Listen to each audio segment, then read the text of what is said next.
Assalamualaikum warahmatullahi wabarakatuh. Bapak-bapak dan ibu-ibu sekalian, malam ini saya ingin menyampaikan masalah tentang kebahagiaan yang kita inginkan.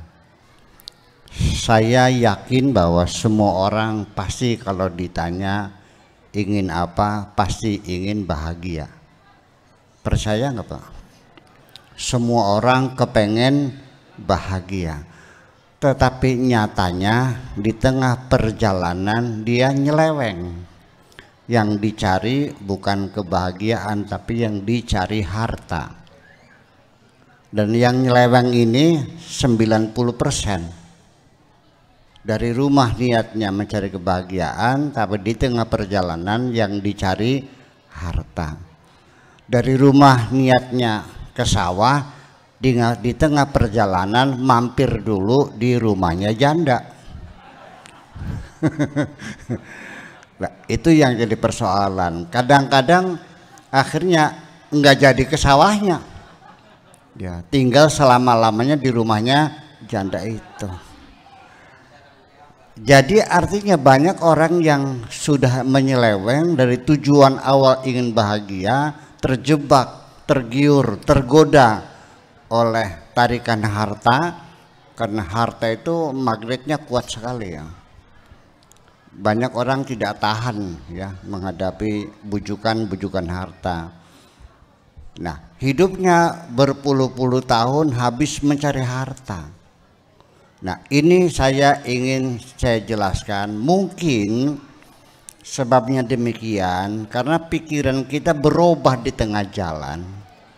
Artinya bahwa kebahagiaan itu bisa dicapai kalau kita punya harta. Orang miskin pernah mengatakan kepada saya, "Pak Kiai, di mana enaknya jadi orang miskin? Ya enak jadi orang kaya dong. Mau naik haji bisa, beli mobil bisa, bikin rumah bisa, jalan-jalan ke Bali bisa. Kalau orang melarat bisa apa? Orang miskin bisa apa?" Ini kental sekali dalam pikiran manusia bahwa satu-satunya jalan supaya kita bahagia, kita harus berkecukupan materi. Begitu betul nggak? Ya, hampir demikian. Padahal nyatanya kebahagiaan dan harta tidak ada hubungannya. Saya ingin mengatakan kepada bapak-bapak dan ibu-ibu, realitanya apakah orang kaya itu semua orang kaya bahagia? Tidak. Apakah semua orang miskin sengsara? Juga tidak. Ada enggak orang miskin yang bahagia? Ada. Ada enggak orang miskin yang sengsara? Ada. Adakah orang yang kaya bahagia? Ada. Adakah orang yang kaya sengsara? Banyak. Ya. Saya melihat sendiri kenyataan sehari-hari, terlalu banyak orang yang kaya raya, tetapi dia tidak punya waktu untuk menikmati kekayaannya. Itu yang jadi persoalan, bahwa artinya bahwa jangan dikira orang kaya itu pasti bahagia. Terlalu banyak orang kaya yang tidak bahagia. Kenapa? Tidak ada waktu untuk menikmatinya. Waktu dulu melarat, tidur dia 8 jam, kenyang, cukup, sehat. Setelah dia kaya, tidurnya hanya 4 jam kok. Waktu miskin, dia berpelukan dengan istrinya setiap malam. Setelah kaya, seminggu sekali. Waktu dia masih miskin jadi petani, pergi ke sawah, badannya sehat. Setelah jadi orang kaya, tiap minggu ke rumah sakit. Ini artinya bahwa kita jangan terjebak dengan materi sebagai persyaratan mutlak untuk mendapatkan kebahagiaan. Percaya atau tidak? Artinya bahwa Jangan dikira bahwa orang yang makannya pakai sate lebih enak daripada yang makannya gesek. Bapak-bapak sekalian, bahwa selagi kita ini tidak bisa menghargai, tidak bisa mensyukuri rizki yang Allah berikan kepada kita sekecil apapun, percayalah kita tidak akan pernah bahagia. Itu. Oke, saya mau bertanya dulu sebelum saya ditanya.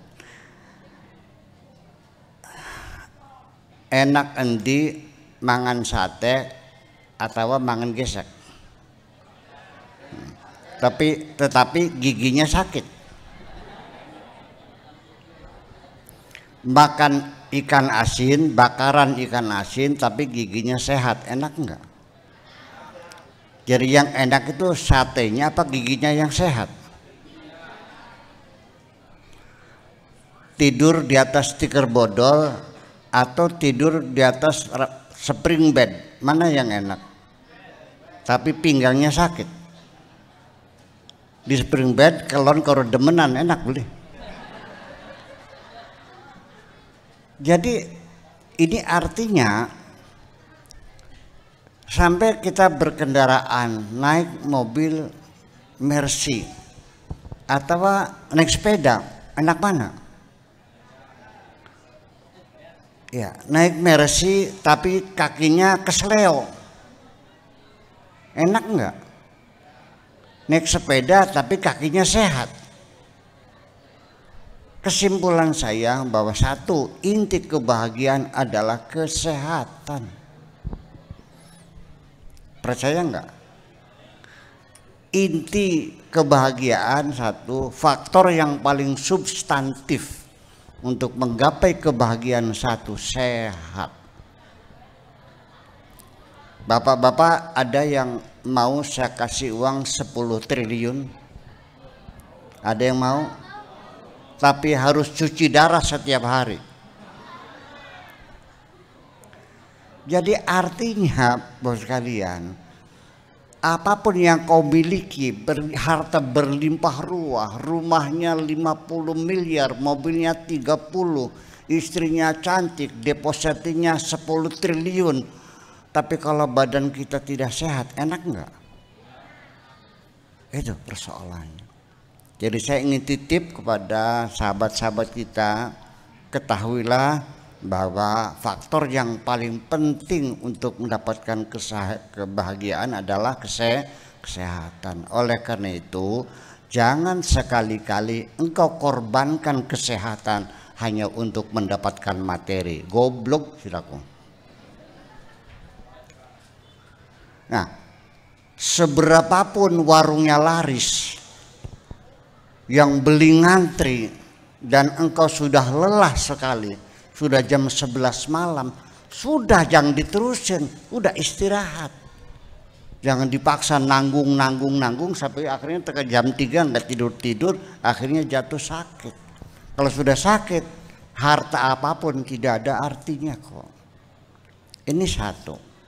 Kemudian yang kedua, bahwa supaya kita ini bahagia, satu, kurangilah keinginan-keinginan yang membuat kita ini susah hidup ini karena terlalu banyak keinginan. Ini bahwa semakin banyak keinginan semakin kita susah. Bapak-bapak ketika ingin apapun nanti akan terdorong kita untuk bekerja keras, banting tulang, peres keringat. Betul nggak? Kalau semakin banyak keinginannya, maka semakin banyak menguras tenaga kita. Jadi kita tidak akan pernah damai ketika terlalu banyak keinginan. Disederhanakan. Sudah. Kalau kita tidak mengendalikan keinginan, maka engkau tidak pernah akan merasa cukup dalam hidup ini. Andaikan bapak-bapak gajinya 1 miliar sebulan, tapi keinginannya 100 keinginan, cukup nggak 1 miliar? Nggak cukup. Jadi supaya cukup itu bukan uangnya banyak, tetapi kita mengendalikan keinginan. Semakin banyak keinginan, semakin banyak kita kecewa, karena tidak semua yang kita inginkan tercapai. Jadi kalau keinginan tidak dikendalikan, berapapun uangmu tidak akan pernah cukup. Nah, kemudian setelah kita mengendalikan keinginan, itu pun harus ada skala prioritas. Mana yang paling penting, mana yang kurang penting. Kemudian kita tekan lagi, kita seleksi lagi. Yang kita munculkan dalam hidup ini adalah kebutuhan pokok. Kalau keinginan, Pak, tidak akan pernah selesai. Bapak-bapak pengen mobil enggak? Pengen punya pesawat enggak? Semua pengen. Ya, tidak akan pernah selesai. Semakin banyak keinginan, kita semakin terkuras waktu dan pikiran kita, dan tenaga kita akan habis semuanya itu. Jadi setelah kita seleksi lagi, munculkanlah apa yang menjadi kebutuhan. Seperti apa? Makan butuh enggak? Rumah butuh enggak? Pakaian butuh enggak? Nah, kebutuhan pun kita seleksi lagi. Ya, standarnya yang paling minimal saja kebutuhan itu. Bapak-bapak pengen rumah? Butuh enggak? Butuh. Seperti apa rumah yang kau inginkan? Sing penting beli bocor. Murah enggak? Oke.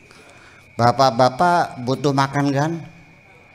Perlu makan apa? Sing penting asal wareg. Murah enggak? Pakaian butuh enggak? Sutra, tetoron? Enggak, standar yang minimal. Yang penting bisa nutup aurat. Nah, ketika standarnya kita paling rendah, baru kita merasa hidup ini nyaman. Adapun kita niatnya pengen rumah asal tidak bocor, ketika Allah kasih rezeki banyak, dapat rumah gedung, ya alhamdulillah. Kalau kita dapatnya rumah gubuk, ya alhamdulillah, kita tidak kecewa. Bapak-bapak, anak-anak kita yang muda pengen kawin enggak? Kebutuhan bukan? Seperti apa perempuan yang kau harapkan? Sing penting asal wadon. Murah enggak? Murah. Iya. Tapi kalau yang seperti Monica Bellucci ya mahal itu mah. Seperti Sophia Loren ya mahal sekali. Jadi gimana? Yang penting asal sebab nanti kebahagiaan yang kita rasakan itu adalah bukan materinya, bukan satenya, bukan oncomnya. Ya, kita bisa makan bahagia dengan oncom saja makannya, ya. Tetapi caranya bagaimana untuk menikmati makan dengan oncom, yaitu berkonsentrasi. Begini,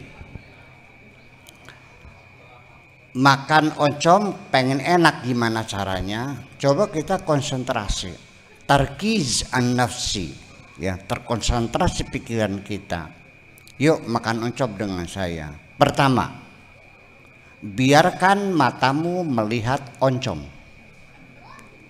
dan tanganmu memegang oncom, gigimu menggigit, tenggorokanmu menelan oncom. Alhamdulillah enak. Alhamdulillah. Yang menyebabkan orang makan oncom nangis sambil berderai air mata, sebabnya ketika makan oncom pikirannya mikirin sate.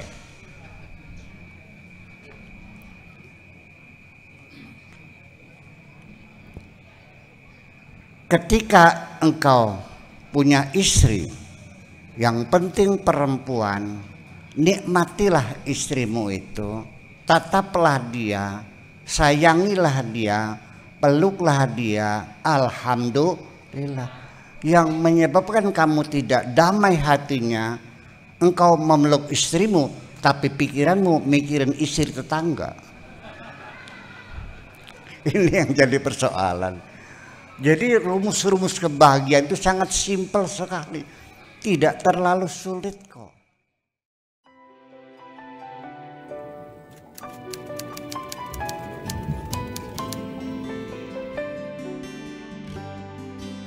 Aku hanya ingin berbagi kebahagiaan dan tidak menggurui siapapun. Terlalu sulit bagiku untuk menyalahkan siapapun. Akan tetapi apabila ada orang yang ingin mengisi raporku, tentu aku sangat gembira sekali. Dan kujamin aku tidak akan sakit hati sedikit.